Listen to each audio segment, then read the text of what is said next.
200번입니다. 누가복음 9장 7절에서 9절입니다. 제목을 제가 바꾸지 않았군요. 제가 OBS 이 앱을 쓰는데 매번 제목 해당하는 것도 바꿔야 됩니다. 깜빡하고 못할 때가 간혹 있어요. 여러분들이 그래서 강독을 이렇게 좀 신경 써서 보시는 분들은 이 뭐예요? 성경 이제 읽는 그게 나오는 소제목과 번호 그거하고 이 제목에 달려 있는 요거하고 맞지 않을 때가 있을 겁니다. 그걸 발견하실 거예요. 9장 7절에서 9절까지 입니다.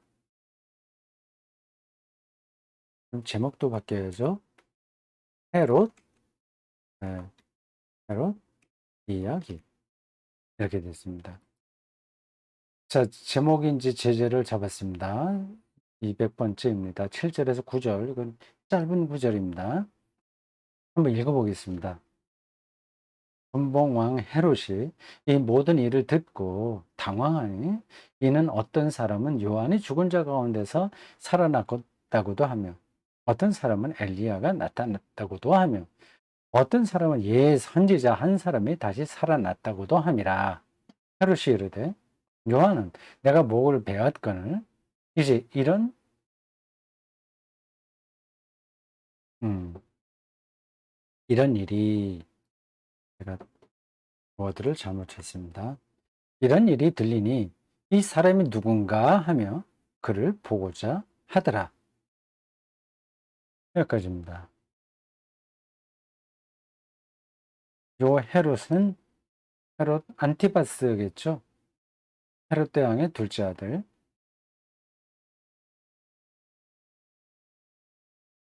예수님 당시에 그 정치 그, 그 갈릴리 지역 유대 지역의 정치 상황이 이제 뭐 복잡합니다. 저도 뭐 다 몰라요.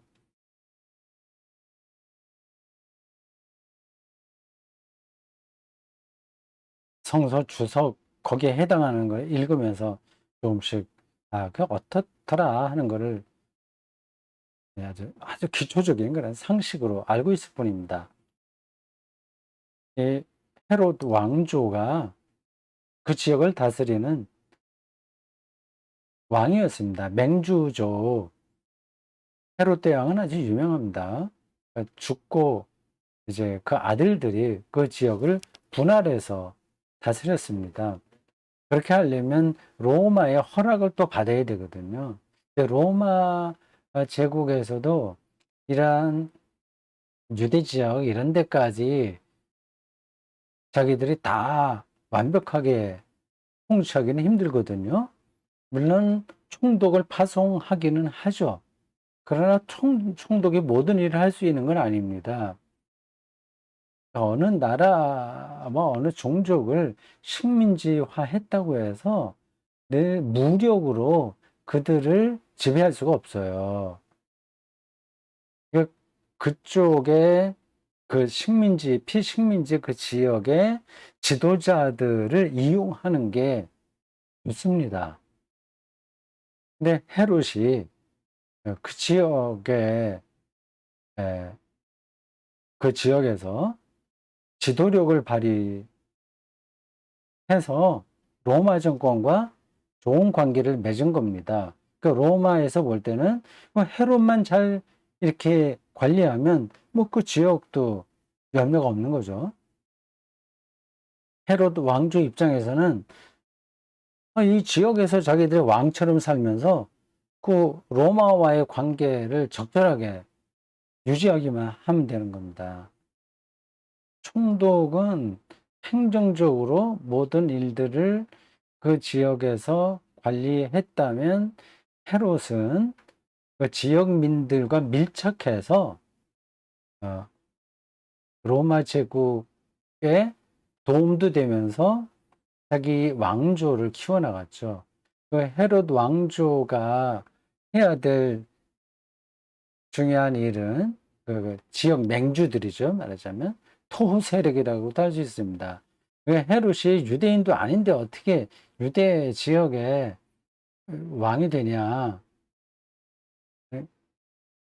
그건 이제 그 당시에는 뭐 혈통이라고 하는 게 정확하지는 않았습니다. 서로 피가 섞이고 하니까 뭐 먼 친척벌로 유대 종족이 된다면 뭐 거기에 지지를 받을 수 있는 거고요. 어느 한 지역에 유대인들만 또 모여 사는 것도 아닙니다. 그래서 그 정치력만 있으면 그 지역을 다스릴 수 있어요. 헤롯 왕과 그 헤롯 왕이었다가 나중에 분봉왕들이 되는데 아들들이요. 그들이 하는 가장 중요한 업무는 세금 징수입니다. 네, 어쨌든 제가 그 뭐 자세하게 아는 건 아니에요. 네, 헤롯이 그 예수님에 대한 소문을 들었던 것 같습니다. 당황한 건 뭐냐 하면 그 정치인들은 늘 그 백성들이 이제 왕에게 충성하게 해야 하는데 그 충성심이 흔들리면 안 되잖아요. 그러니까 백성들이 저 왕보다는 다른 사람이 우리들에게 더 도움이 된다 생각하면 그럼 이제 충성심이 흔들리는 겁니다. 그래서 예수에 대한 이야기가 그 지역에 많이 나도니까 헤롯이 안티바스가 좀 불편하게 생각했던 것 같습니다. 세례 요한과의 관계 이야기는 여러분들이 잘 아실 거고요. 세례 요한이 더 그 헤롯 안티파스에게는 위협적이었죠. 그가 들은 소문이 이렇습니다. 요한이 다시 살아났다. 그런 얘기입니다. 그런 정도로 예수에게 그 백성들 앞에서 나타난 카리스마 그런 게 있었다. 하나의 사회 현상으로 그렇게 볼 수 있습니다. 요한이라는 말도 있고 엘리야가 나타났다고도 하고요. 세례 요한은 죽은 지 얼마 안 되는 그런 위대한 선지자였고 엘리야는 뭐 유대의 가장 뛰어난 그 선지자의 한 사람, 특히 기적을 많이 행한 선지자로 대표적이죠. 뭐 여러분들 아시는 얘기인데 그리고 선지자 중에 한 사람이다 이런 얘기입니다. 그 예수님이 제자들에게 사람들이 나를 누구라 하느냐 할 때 나타났던 그러한 인물들입니다. 이러한 이야기가 예수님 당시에 많았던 것 같아요. 세례 요한이 다시 살아난 거다. 이제 다 좋은 뜻이죠.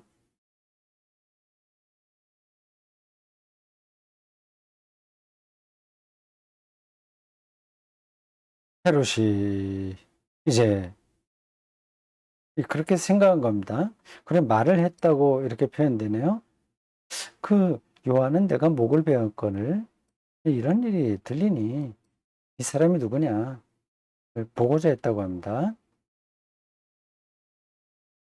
요 문장 이 사람이 누구냐 이게 복음서에 복음서를 이렇게 끌어가는 가장 중요한 문장입니다. 예수가 누구냐 하는 거죠. 헤롯마저도 이러한 궁금증이 있었다고 할 정도니까 예수님이 그 당시 사람들에게 우리가 이거를 정확하게 어느 정도까지인지는 역사적으로 증명할 수는 없으나 복음서에 나오는 여러 이야기들을 종합해서 볼 때 아주 막강했다. 그렇게 볼 수 있습니다. 이 사람이 누군가. 빌라도도 사실은 예수님을 궁금하게 생각했거든요. 당신 누구냐? 네가 유대인의 왕이냐? 질문했고요. 그리고 예수를 먼저 재판에 붙였던 사내들인도 네가 하나님의 아들이냐? 이렇게 물었습니다. 이게 다 이 사람이 누구냐? 네가 누구냐? 하는 그런 질문에 해당하는 겁니다. 최근에 제가 사내들이라는 말이 나와서 어떤 책에서 읽은 게 기억나네요. 사내들인이 두 가지가 있었다고 합니다. 정치적인 사내들인이 있었고 종교적인 사내들인이 있었다고 하네요. 예수님을 신성 모독죄로 고발한 사람들은 정치적인 사내들인이라는 겁니다. 그건 제가 처음 들었던 이야기라서 제가 그거를 여러 다른 문헌을 보고 확인한 것은 아니나 그 책을 쓴 사람이 상대 권위가 있는 사람이라서 어, 그렇구나 그렇게 생각을 하고 있습니다. 자, 이 사람이 누군가 하는 것은 그 당시 있었던 주변의 헤롯, 뭐 빌라도, 뭐 사내들인 이 사람들만이 아니라 오늘 우리들에게도 중요하다, 중요한 질문이다. 예수가 나에게 혹은 우리에게 누구냐 하는 거죠. 진지하게 질문해 보셔야 될 거요. 여기까지입니다.